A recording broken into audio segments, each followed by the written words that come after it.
আসসালামু আলাইকুম, আমন্ত্রণ জানাচ্ছি জাগো টিভিতে। আপনাদের সাথে আছে আমি সিদ্দিকুর রহমান সিদ। শুরুতেই জানিয়ে দেব সংবাদ শিরোনাম। মাত্র কয়েক মিনিটের মধ্যে ১০০টিরও বেশি ইসরায়েলি শহরে হামলা হিজবুল্লাহর। তেল আবিবে দফায় দফায় বিস্ফোরণ, বিমান ঘাঁটি এবং বিমানবন্দরে ভয়াবহ আগুন। হিজবুল্লাহর প্রধান নাসরুল্লাহকে হত্যা, খামেনিকে সরিয়ে নেওয়ার হলো নিরাপদ স্থানে, দাবি উড়িয়ে দিয়ে যা বলছে ইরান ও হিজবুল্লাহ। হিজবুল্লাহ প্রধানকে হত্যা, এবার মুখ খুললেন খামেনি।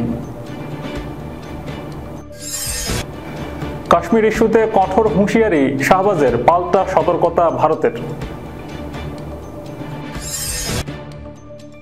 যুদ্ধের জন্য পারমাণবিক অস্ত্র নিতে প্রস্তুত পুতিনের মিত্রদেশ বেলারুশ।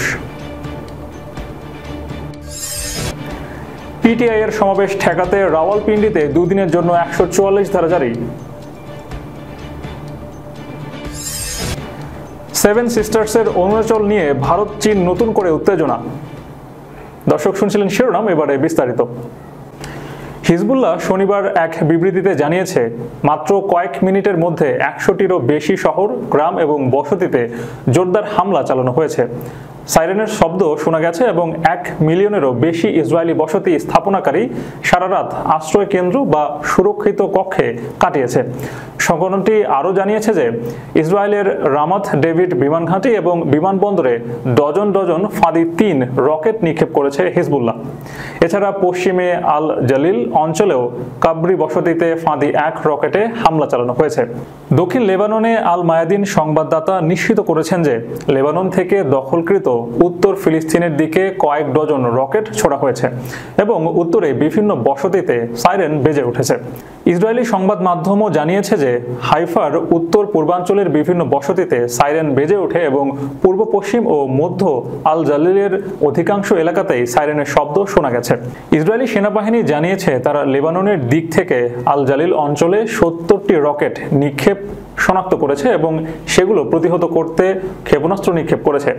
দখলকৃত ফিলিস্তিনে অবস্থানকৃত আল মায়াদিনের সংবাদদাতা উল্লেখ করেছেন, ইসরায়েলি কেন্দ্রীয় অঞ্চলে ভয়াবহ বিস্ফোরণের শব্দ শোনা গেছে। অপরদিকে তেল আবিবে দফায় দফায় বিস্ফোরণের শব্দ পাওয়া গেছে। এর আগে লেবাননের রাজধানী বৈরুতে বেশ কয়েকটি আবাসিক ভবনে দফায় দফায় হামলা চালায় ইসরায়েলি বাহিনী। রাজধানীর দক্ষিণাঞ্চলে এই নজিরবিহীন হামলায় হতাহতের মধ্যে শিশুও রয়েছে। খবর আল জাজিরার। লেবাননের হামলার পরেই পাল্টা হামলা হিসেবে তেল আবিবের বিভিন্ন স্থানে দফায় দফায় হামলা চালানো হয়েছে বলে ধারণা করা হচ্ছে। হিজবুল্লাহর বিবৃতিতে বলা হয়েছে, এই হামলাগুলো গাজায় অবস্থানরত সাহসী ফিলিস্তিনি জনগণের প্রতি সমর্থনের অংশ হিসেবে এবং লেবাননের শহর, গ্রাম ও বেসামরিক নাগরিকদের উপর ইসরায়েলের বর্বর আক্রমণের প্রতিশোধ হিসেবে পরিচালিত হয়েছে। এদিকে ইসরায়েলের সামরিক বাহিনী লোহিত সাগরে মার্কিন যুদ্ধজাহাজের উপর যাবৎকালে সবচেয়ে বড় হামলা চালিয়েছে। গতকালের এই হামলায় ইয়েমেনি সশস্ত্র বাহিনী, নৌ বিমান প্রতিরক্ষা এবং ক্ষেপণাস্ত্র ইউনিট জড়িত ছিল। ইয়েমেনি সেনারা কামিকাজি ড্রোনের পাশাপাশি ২৩টি ব্যালিস্টিক ক্ষেপণাস্ত্র এবং উইন্ড ক্ষেপণাস্ত্র দিয়ে হামলা চালিয়েছে। ইয়েমেনের সেনা মুখপাত্র বলেন, ইসরায়েল বিরোধী সামুদ্রিক অভিযান শুরুর পর গতকালের ক্ষেপণাস্ত্র হামলাটি সবচেয়ে বড়। রাজধানী বৈরুতে ব্যাপক হামলা চালিয়ে ইরান সমর্থিত লেবাননের শক্তিশালী সশস্ত্র গোষ্ঠী হিজবুল্লাহ নেতা হাসান নাসরুল্লাহকে হত্যার দাবি করেছে ইসরায়েলি বাহিনী। শনিবার বিবিসি লাইভের প্রতিবেদনে এই তথ্য জানানো হয়েছে। এক্স এক পোস্টে ইসরায়েলি সামরিক বাহিনীর পক্ষ থেকে এ দাবি করা হয়েছে। এতে বলা হয়, ইসরায়েলের সেনাবাহিনী হিজবুল্লাহ সংগঠনের নেতাকে নির্মূল করেছে। হাসান নাসরুল্লাহ আর বিশ্বে ত্রাস সৃষ্টি করতে পারবেন না। এদিকে গণমাধ্যমগুলো লেবাননের রাজধানী বৈরুতে শুক্রবারের বিমান হামলায় হিজবুল্লাহ নেতা সাইয়েদ হাসান নাসরুল্লাহকে হত্যা করার যে দাবি করেছিল তা নাকচ করে দিয়েছে হিজবুল্লাহ। সংগঠনটির নিরাপত্তা সূত্রগুলো প্রেস টিভিকে জানিয়েছে, সাইয়েদ হাসান নিরাপদ অবস্থানে রয়েছেন এবং বৈরুতে দক্ষিণ শহরতলিতে সর্বসাম্প্রতিক ইসরায়েলি বিমান হামলার তার কোনো ক্ষতি হয়নি। এদিকে হিজবুল্লাহর নির্বাহী পরিষদের প্রধান সাইয়েদ হাশেম সৈফুদ্দিনও নিরাপদে রয়েছেন বলে ইরানের তাসনিম বার্তা সংস্থা জানিয়েছে। একটি নির্ভরযোগ্য সূত্রের বরাত দিয়ে জানিয়েছে, দখলদার সেনাদের সর্বশেষ সন্ত্রাসী হামলায় কোনো হিজবুল্লাহ কমান্ডার শহীদ হয়নি। অপরদিকে বার্তা সংস্থা রয়টার্সের প্রতিবেদনে বলা হয়েছে, ইরানের সর্বোচ্চ ধর্মীয় নেতা আলী খামেনিকে দেশের ভেতরে নিরাপদ স্থানে স্থানান্তর করা হয়েছে, যেই জায়গাটি উন্নত নিরাপদ ব্যবস্থা জোরদার করা হয়েছে। দুইজন আঞ্চলিক নিরাপত্তা কমান্ডার রয়টার্সকে এসব খবর জানিয়েছে। ওই কর্মকর্তারা জানিয়েছেন, ইরান লেবাননের হিজবুল্লাহ গোষ্ঠী এবং অন্যান্য প্রক্সি গোষ্ঠীদের সঙ্গে যোগাযোগ করছে। হাসান নাসরুল্লাহকে হত্যা করা হয়েছে। ইসরায়েলের এমন দাবির পর পরবর্তী পদক্ষেপ কী নেওয়া হবে এজন্য ইরান তাদের গোষ্ঠীগুলোর সঙ্গে যোগাযোগ করছে। এর আগে আইডিএফ বলেছে, হাসান নাসরুল্লাহকে টার্গেট করে হামলা চালানো হয়েছিল। এই হামলায় হাসান নাসরুল্লাহর সঙ্গে হিজবুল্লাহর সাউদার্ন ফ্রন্ট কমান্ডারও নিহত হয়েছে। IDF chief of staff lieutenant general Herzi Haveli এক ভিডিও বার্তায় বলেছেন, এখানে বার্তা খুব পরিষ্কার, ইসরায়েলি নাগরিকদের যারা হুমকি দেবে তাদের কিভাবে খুঁজে বের করতে হয় সেটা আমরা জানি। সেটা উত্তরে, দক্ষিণে কিংবা আরও দূরে হলেও আমরা খুঁজে বের করব। আইডিএফ বলছে, দক্ষিণ বৈরুতে হিজবুল্লাহর সিনিয়র নেতারা যখন বৈঠক করছিলেন তখন সেখানে হামলা চালানো হয়। দক্ষিণ বৈরুতের এই জায়গাটি হিজবুল্লাহর একটি শক্ত ঘাঁটি হিসেবে পরিচিত। লেবাননের সশস্ত্র গোষ্ঠী ও ইরানপন্থী মিলিশিয়া সংগঠন হিজবুল্লাহর প্রধান নেতা হাসান নাসরুল্লাহ নিহত হয়েছেন বলে দাবি করেছে ইসরায়েল। শনিবার সামাজিক যোগাযোগ মাধ্যমে ইসরায়েলি প্রতিরক্ষা বাহিনী এক্স অ্যাকাউন্টে এটি জানানো হয়। ইসরায়েলের এমন দাবির পর প্রথমবারের মতো মুখ খুললেন ইরানের সর্বোচ্চ ধর্মীয় নেতা আয়াতুল্লাহ আলী খামেনি। বিবৃতিতে খামেনি লেবাননের অসহায় মানুষের হত্যার নিন্দা জানান। তিনি বলেন, এটি ইসরায়েলের লেবাননের অদূরদর্শিতা এবং বোকামিরই প্রমাণ করেছে। হুঁশিয়ারি দিয়ে তিনি বলেন, অবশ্যই জানতে হবে যে লেবাননের হিজবুল্লাহ শক্ত ঘাঁটিতে উল্লেখযোগ্যভাবে কোনো ক্ষতি করার ক্ষেত্রে তারা এখনও অনেক অপরিণত। বিবৃতিতে এই অঞ্চলের সকল প্রতিরোধ শক্তি হিজবুল্লাহকে সমর্থন করে এবং পাশে আছে বলে জানান তিনি।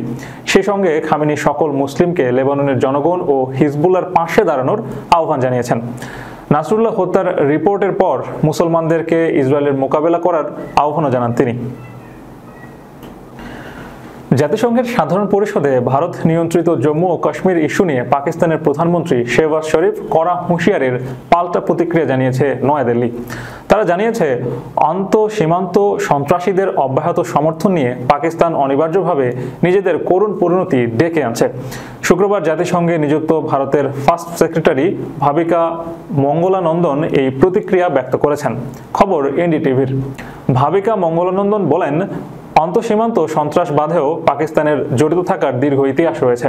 2019 সালে ভারত সরকার কাশ্মীরে বিশেষ মর্যাদা অর্থাৎ সংবিধানের 370 নম্বর অনুচ্ছেদ তুলে নেওয়ার সিদ্ধান্তকে পাকিস্তানের প্রধানমন্ত্রী সমালোচনা করার পর পাল্টা প্রতিক্রিয়ায় ভাবিকা মঙ্গলানন্দন এসব কথা বলেন। ভাবিকা বলেন, পাকিস্তান সেনাবাহিনী দ্বারা পরিচালিত হয়, তাদের সন্ত্রাসবাদের কথা সবার জানা। যে দেশে মাদকের কারবার চলে তাদের কি করে সাহস হয় বিশ্বের সবচেয়ে বড় গণতান্ত্রিক দেশ ভারতকে নিয়ে সমালোচনা করার।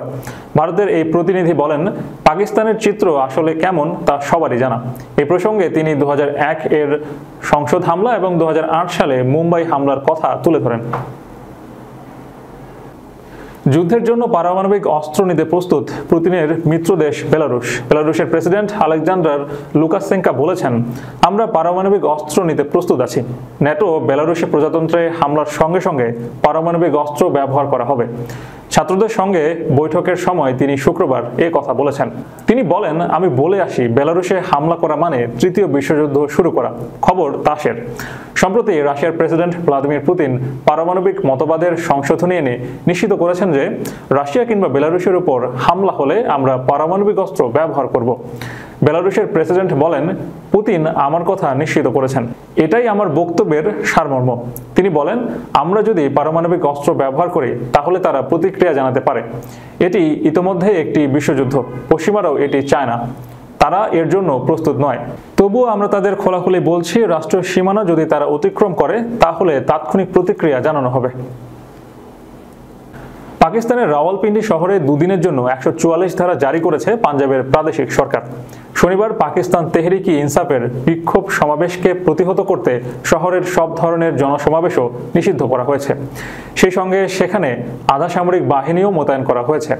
শুক্রবার পিটিআই পাঞ্জাব ভারপ্রাপ্ত সভাপতি হাম্মাদ আজহার এক ভিডিও বার্তায় বলেছেন, দুপুর 2টায় একটি বড় কিন্তু শান্তিপূর্ণ রাজনৈতিক জনসভা করবে তার দল। তিনি সমর্থকদের সময় মতো নির্ধারিত স্থানে পৌঁছানোর আহ্বান জানিয়েছেন। কারণ গত সপ্তাহে লাহোরের অনুষ্ঠিত সমাবেশটি অনুমোদিত সময়ের চেয়ে বেশি সময় চলার কারণে বন্ধ করে দিয়েছিল পুলিশ। পাকিস্তানের সংবাদ মাধ্যম ডন এই খবর জানিয়েছে।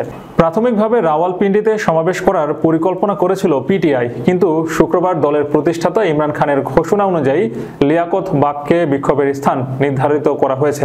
কারণ হিসেবে ইমরান খান বলেছেন সরকার তার দলকে শহরে অনুষ্ঠান করতে দেবে না, তাই তারা শহরতলির একটি স্থান নির্ধারণ করেছে। কিন্তু লিয়াকত বাগকে চারদিক থেকে ঘেরাও করে রেখেছে নিরাপত্তা বাহিনীর সদস্যরা। অনুষ্ঠানস্থলে যাওয়ার রাস্তাও বন্ধ করে দিয়েছে তারা।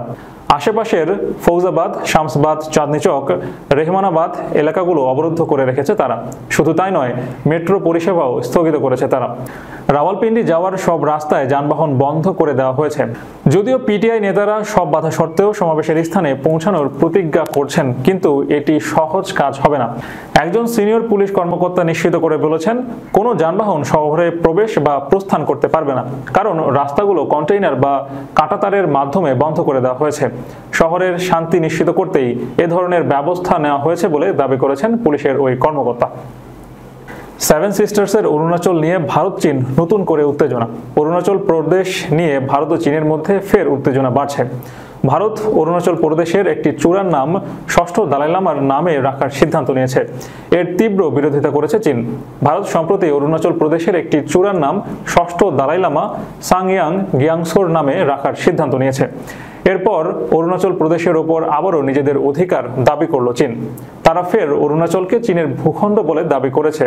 ভারতের চীনা ভূখণ্ডের অধিকার কায়েম করাকে অবৈধ বলছে তারা। এ নিয়ে চীনের পররাষ্ট্র মন্ত্রণালয়ের মুখপাত্র জিন জিয়াং বলেছেন, চীনা ভূখণ্ডে অধিকার প্রতিষ্ঠা করা ভারতের পক্ষে বেআইনি ও অবৈধ। ভারত অরুণাচল প্রদেশে চীনের দাবি প্রত্যাখ্যান করেছে এবং বলেছে যে অরুণাচল প্রদেশে ভারতের অবিচ্ছেদ্য অংশ। সূত্র ইন্ডিয়ান এক্সপ্রেস। দর্শক, শেষ করার পূর্বে সংবাদ শিরোনামগুলো জানিয়ে দেব আরও একবার। মাত্র কয়েক মিনিটের মধ্যে 100টিরও বেশি ইসরায়েলি শহরে হামলা হিজবুল্লাহর।